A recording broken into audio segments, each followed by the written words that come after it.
একটা খবর দেখে ভালো লাগলো আসলে। নেপালে যাই হোক না কেন, সেই দেশের প্রধানমন্ত্রী দেশ ছেড়ে পালিয়ে যাননি। তিনি ওই দেশেরই সেনাবাহিনীর তত্ত্বাবধানে ছিলেন।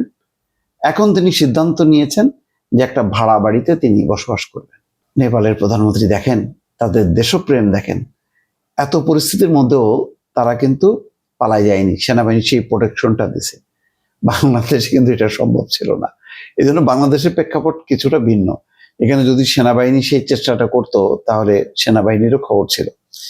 যাই হোক, নেপালের সাবেক প্রধানমন্ত্রী এবং দেশটির মার্কস ও লেনিনপন্থী কমিউনিস্ট পার্টির চেয়ারম্যান কেপি শর্মা ওলির অবশেষে সেনাবাহিনীর সুরক্ষা থেকে বেরিয়ে এসছেন। গত 9 সেপ্টেম্বর থেকে তিনি শিবপুরীতে অবস্থিত নেপাল আর্মির স্টাফ কলেজে অবস্থান করছিলেন। বৃহস্পতিবার তিনি সেখান থেকে বেরিয়ে আসেন।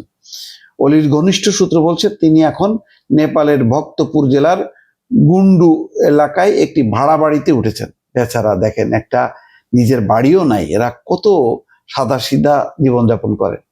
একটা ভাড়া বাড়িতে উঠেছেন। এর আগে গত 9 সেপ্টেম্বর জেনজি আন্দোলনের সময় তার বালকোটের সরকারি বাসভবনে আগুন ধরিয়ে দেওয়া হয়।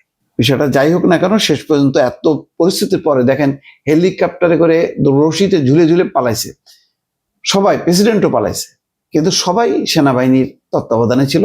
কেউ একেবারে দেশ ত্যাগ করে ইচ্ছে করলে তো তারা ভারতে ঢুকে পড়তে পারতো, সেটা করেনি। পার্থক্য এখানেও বাংলাদেশের সাথে নেপালের। দর্শক।